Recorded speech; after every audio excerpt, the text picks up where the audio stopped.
महाराष्ट्र में औरंगजेब की कब्र को लेकर हंगामा चल रहा है। पुलिस लगी हुई है औरंगजेब की कब्र को बचाने के लिए। लेकिन सवाल यह है कि जिस वहशी दरिंदे ने हमारे पूर्वजों की हत्या किया, और 100, 200, 1000 नहीं, लाखों पूर्वजों की हत्या किया, लाखों माताओं और बहनों का बलात्कार करवाया अपने सैनिकों से, जिसके कारण हमारी माताओं और बहनों ने जौहर किया, उसकी कब्र को पुलिस क्यों बचा रही है, पुलिस क्यों प्रोटेक्ट कर रही है? तो उसके पीछे यह है कांग्रेस का बनाया गया एंशिएंट मॉन्यूमेंट एक्ट। मैं कई बार कह चुका हूं, कांग्रेस ने 50 से ज्यादा भारत विरोधी कानून बनाए हैं, सनातन विरोधी कानून बनाए हैं, हिंदू विरोधी कानून बनाए हैं। कांग्रेस ने गुलामी का नाम चलता रहे, गुलामी का निशान चलता रहे, गुलामी की कुरीतियां चलती रहे, गुलामी की कुप्रथाएं चलती रहे, उसके लिए कानून बाकायदा संसद में बनाया। यह एंशिएंट मॉन्यूमेंट एक्ट जो 1958 में बना था, इसको नेहरू जी ने बनाया इसी काम के लिए था। यह घटिया कानून बाबर, हुमायूं, तुगलक, गजनी, गोरी, खिलजी, औरंगजेब, गाजी, जितने भी थे वहशी दरिंदे, सबके जो निशान है, चाहे उनकी कब्र है या उनका मकबरा है या उनकी दरगाह है या उनकी मजार है, जो कुछ भी है, उनको यह प्रोटेक्ट करता है। भारत का संविधान का आर्टिकल 49 कहता है भारतीय धरोहर संहिता बनाना है और भारत की धरोहरों को प्रोटेक्ट और प्रमोट करना है। लेकिन कांग्रेस ने जो कानून बनाया 1958 में, इसमें भारत की धरोहरों को नहीं, विदेशी आक्रांताओं की निशानियों को प्रोटेक्ट करने के लिए यह कानून बना दिया। और आप खुद सोचिए, हमारे आपके जीएसटी से, हमारे आपके इनकम टैक्स से करोड़ों रुपए हर साल एएसआई के ऊपर खर्च होते हैं। एएसआई के अधिकारियों पे, एएसआई के कर्मचारियों पे, एएसआई के लोगों के वेतन भत्ता पे, एएसआई का ऑफिस मेंटेन करने पे। और ये एएसआई का ऑफिस करता क्या है? बाबर, हुमायूं, तुगलक, गजनी, गोरी, खिलजी, औरंगजेब, गाजी, सलार, ऐसे लोगों की कब्रों को प्रोटेक्ट करता है। ये औरंगजेब की प्रोटेक्ट, अगर ये कानून नहीं होता तो कोई भी जाता औरंगजेब की कब्र के ऊपर कुछ भी तोड़फाड़ कर देता, कोई फर्क ही नहीं पड़ता, पुलिस बचाने नहीं आती। पूरे देश में वहशी दरिंदों की जो निशानियां हैं, उनको पुलिस प्रोटेक्ट कर रही इस घटिया कानून के कारण। तो पुलिस का वेतन भत्ता किस किस बात पे खर्च हो रहा है? पुलिस की ड्यूटी क्या बन गई है? वहशी दरिंदों को नामो निशान बचाना। एएसआई का क्या काम हो चुका है? वहशी दरिंदों का जो निशान है उसको प्रोटेक्ट करना, उसको बचा के रखना, वो खराब ना होने पाए, उसकी पेंटिंग करते रहना, उसका रखरखाव करते रहना। कितने आश्चर्य की बात है। चीन भी गुलाम था जापान का, और हमसे बाद में आजाद हुआ। हम तो 1947 में आजाद हुए, चीन 1949 में आजाद हुआ था, 1949 में। और एक साल के अंदर 1950 आते आते उसने जापानियों का नामो निशान मिटा दिया।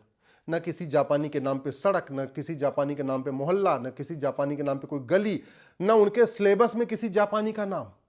उन्होंने अपने सिलेबस से भी हटा दिया। अपने बच्चों को पढ़ाया भी नहीं कि चीन कभी गुलाम था। और हम आज भी अपने बच्चों को पढ़ा रहे हैं हम गुलाम थे, आज भी हम उनका महिमा मंडन कर रहे हैं। और इन वहशी दरिंदों के नाम पे सड़कें बनी हैं, मोहल्ले बनी हैं, गलियां बनी हैं, उनकी कब्रें बनी हैं, उनके मकबरे बने हैं, दुनिया भर की चीजें। अरे जगह हमारी, मिस्त्री हमारे, सीमेंट बालू हमारा, सारे कारीगर लेबर हमारी, सब कुछ हमारी। तो फिर वहशी दरिंदों का नामो निशान मिटाने में क्या दिक्कत है?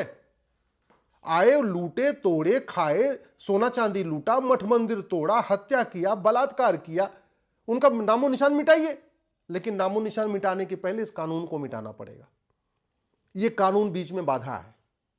मैं बार बार कह चुका हूं, पहले भी कह चुका हूं, यह place of worship act Congress ने बनाया था, जो हमारे मठ मंदिर तोड़े गए थे उनको लीगलाइज करने के लिए, हम उसको वापस न ले पाए। और यह एंशिएंट मॉन्यूमेंट एक्ट बनाया था, गुलामी का नामो और निशान कंटिन्यू रहे।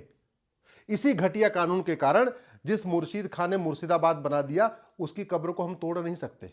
इसी घटिया कानून के कारण जिस मिर्जा ने विंध्याचल को मिर्जापुर बनाया, हम उसकी कब्र को, उसकी मजार को, उसकी दरगाह को, उसके नामो निशान नहीं मिटा पा रहे। इस घटिया कानून के कारण जिस जौना खान ने जमदग्नीपुरम बनाया और वहां के अटाला मंदिर को तोड़ के अटाला मस्जिद बनाया, ना हम अटाला मस्जिद वापस ले पा रहे, वहां पे मंदिर बना पा रहे, ना हमने आज तक जमदग्नीपुरम को जौनपुर किया, जौनपुर को जमदग्नीपुरम किया।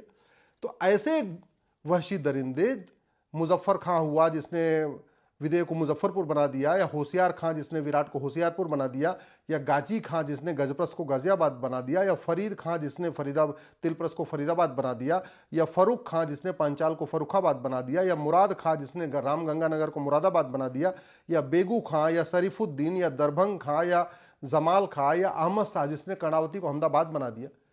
ऐसे की नामो निशान क्यों चाहिए?